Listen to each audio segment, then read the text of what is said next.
jiu-jitsu, em princípio, é uma arte de defesa pessoal que existe há milênios no Japão, que foi quem assumiu a paternidade, que dizem que veio da Índia foi à China, e da China o japonês pegou, aperfeiçoou e fez o método oficial de defesa pessoal deles.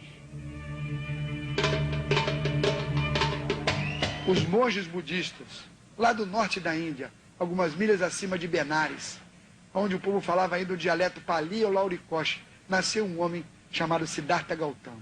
Esse homem foi conhecido como Sakyamuni, o príncipe solitário, mas hoje em dia é conhecido como Buda, o iluminado. Ele tinha uma espécie de religião, uma seita religiosa, que usava o nome dele, era o budismo. E essa seita, os monges budistas tinham que percorrer as estradas para disseminar o budismo. E eram constantemente assaltados e mortos, e traziam um prejuízo muito grande para o budismo. Então eles criaram um sistema de luta que dava a eles condições de se defender dos ataques sem uso de arma, que era tentatória ao moral da religião deles.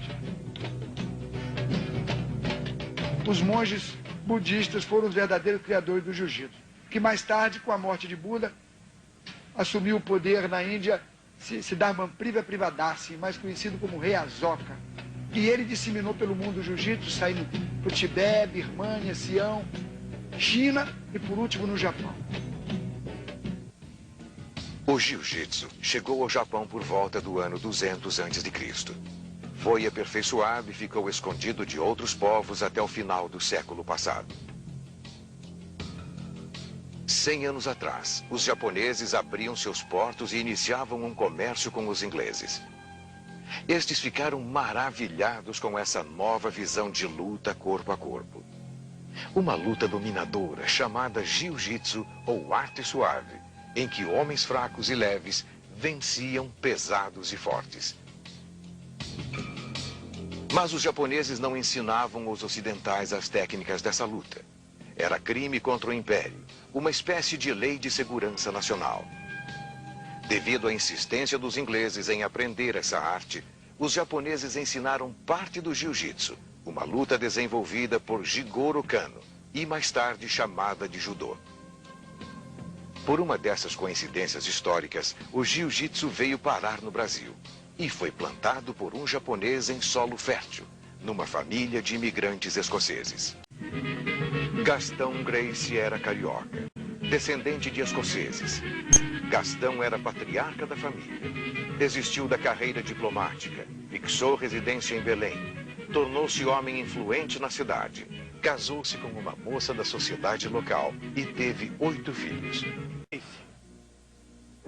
Gastão Gracie ajudou Essaí Maeda, conhecido como Conde Koma, a prosperar nos negócios em Belém.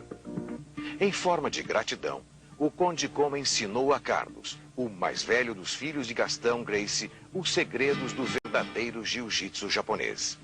Nesse momento, nossa história muda bruscamente. E quando nós viemos para o Rio, o falecimento de meu avô, meu pai veio com a família para cá e meu irmão passou a dar aula a amigos. Ele não tinha, assim, uma atividade, vamos dizer, especializada, e amigos queriam saber jiu-jitsu, ele começou a dar aula de jiu-jitsu. No Rio de Janeiro dos anos 20, a família Gracie encontrou uma capital da República agitada, como dizia Carlos Drummond de Andrade, rica em atividades culturais. Foi o período da criação do samba, e havia festas por toda parte. Os bares viviam cheios, onde os malandros e bons vivãs bebiam, dançavam, e a honra ainda era defendida em brigas dentro e fora dos bares. Capoeiristas e boxers dominavam o cenário da época. Mas, como sempre, existiam os valentões, os malcriados e os infratores de plantão. Com a família Gracie no Rio, puxados por Carlos Gracie, esse quadro começou a mudar. Depois de um ano e meio, eu só vendo ele dar aula de manhã até de noite, eu não tinha o que fazer, adquiri a prática de saber o que ele dizia e de responder as perguntas que lhe faziam. Fiquei um papagaio. Sabia as perguntas e as respostas. Um dia ele se atrasa, e com esse atraso o aluno que veio dar aula, que era uma pessoa importante do Banco do Brasil, E eu disse, doutor, o Carlos não está, o senhor quer que eu vá passando um programa no senhor? Ele, vamos brincar, porque era garoto, tinha 15 anos. E no que eu dei aula, eu como sabia aquilo tudo de cor, falei o que meu irmão falava, perguntava, dizia, mostrava. Quer dizer, era praticamente um professor, embora cópia. Quando meu irmão chegou, que quis dar aula, o aluno disse, olha, eu já fiz a aula com o Hélio e gostaria que ele continuasse me dando aula. Meu irmão, que nunca foi muito de morrer por trabalho, gostou. Primeiro por saber que eu já sabia jiu-jitsu sem que ele me ensinasse. Segundo que eu ia dar aula por ele, que ele não tinha esse trabalho, eu daria. Resumo, fui nomeado professor dessa maneira. Mas que tipo de professor? Ensinava. Mas depois eu queria fazer, eu comia sozinho, não conseguia. Daí comecei num esforço muito grande para que eu pudesse fazer a descobrir a diferença entre os movimentos que ele mostrava e o que eu teria que fazer. Essa foi a adaptação que eu fiz, que eu praticamente não inventei o nosso jiu-jitsu. Eu apenas adaptei a minha pessoa, criando formas de alavanca, de acordo com o que nós possuímos, a dar aqueles movimentos que o japonês fazia à base da força e da habilidade. O jiu-jitsu brasileiro, o jiu-jitsu Gracie, é um de Kosen, do judô de Kosen, como os japoneses chamam, para transformar no jiu-jitsu Gracie, que é o jiu-jitsu que o Hélio transformou e criou esse sistema de luta, como ele mesmo diz, luta para fraco. É uma luta onde o fraco consegue vencer o forte com um mínimo de dispêndio de energia. Imagine o Antigo Oriente. Os monges budistas que desenvolveram o jiu-jitsu viviam uma dieta física e espiritual. Alimentavam-se de grãos, eram magros, baixos, enfim, frágeis presas fáceis para ladrões, soldados, inimigos, vagabundos de estradas. Como por encanto, mais de 2000 anos depois, o jiu-jitsu reapareceu no Novo Mundo para beneficiar, entre outros, Hélio Gracie, aparentemente frágil como um monge. O jiu-jitsu é uma arte tão eficiente e dá às pessoas tanta segurança que tanto uma criança de 3, 4, 5, 6, 8, 10 anos, como uma pessoa, como uma moça, uma senhora, um velho, qualquer um aprende e aproveita tanto, porque ele não tem ideia de como se defender. De maneira que essa simplicidade e a eficiência de defesa é tão grande que todo mundo se empolga. Uns porque querem ficar mais eficiente, outros porque não querem apanhar, outros porque a autoconfiança modera o sujeito, ele fica mais tranquilo, mais sereno. A nossa projeção veio devido às vitórias que nós tínhamos contra leigos, homens valentes, homens fortes, que nós procurávamos elementos para crescer. Como é que eu ia provar isso sem pegar alguém e vencer? Então começamos a desafiar os fortes, os valentões, os brigadores, enfim, quem duvidasse da nossa superioridade física que aparecesse. No começo do século, os duelos armados perderam a força. Para tirar as diferenças entre inimigos, os homens brigavam em ringues, nos parques e nas feiras.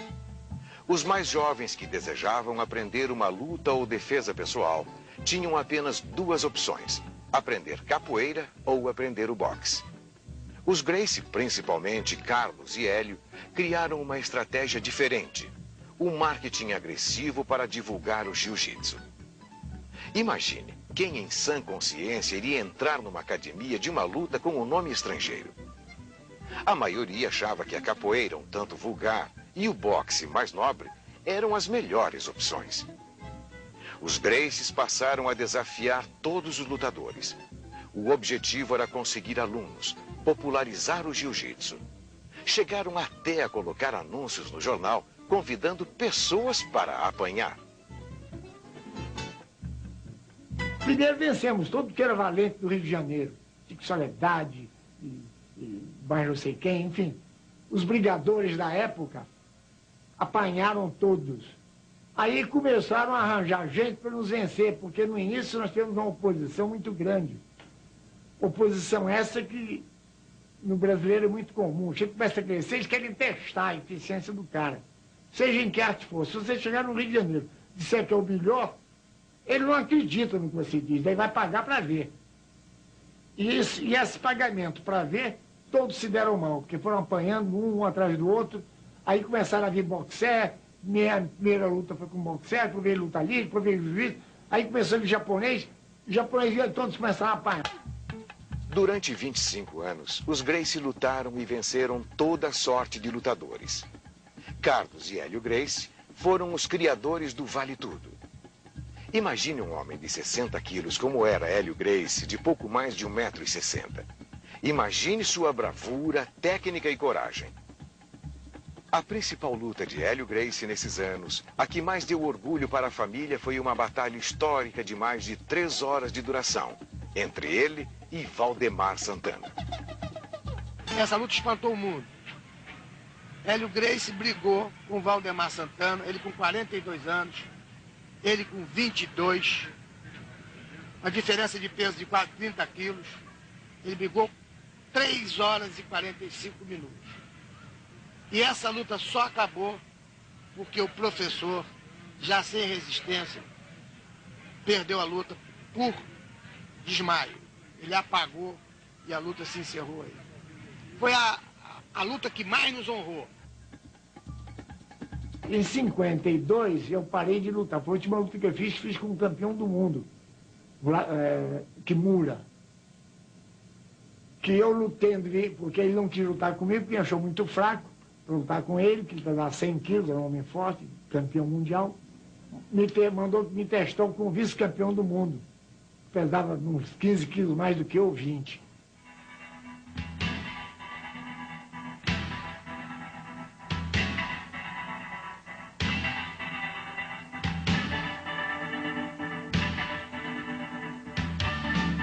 O Hélio Gracie lutando com o Cator, da trupe do Kimura, de Yoshimatsu, tudo, ele ganhou a luta com o Cator dentro das pernas dele, da guarda. Entendeu? O Hélio foi metendo a mão e ele foi deixando. O Hélio, com um determinado truque e habilidade, levou as duas mãos à gola e puxou, e o Cator dormiu num estrangulamento. Entre honrados praticantes de artes marciais, existem certas leis que sempre foram respeitadas por todos. Um lutador não desafiava o campeão. Este sim, quando desejasse, concedia a honra de um desafiante lutar contra ele. Nessa luta, também, ele não me venceu, embora eu tenha perdido. Porque meu irmão jogou a toalha num dado momento, pensando que ele ia me quebrar o braço, e sabendo que eu tinha um temperamento também meio aguerrido, eu não podia não querer bater, e ele, para me proteger, jogou a toalha. Quer dizer, perdi, mas não bati.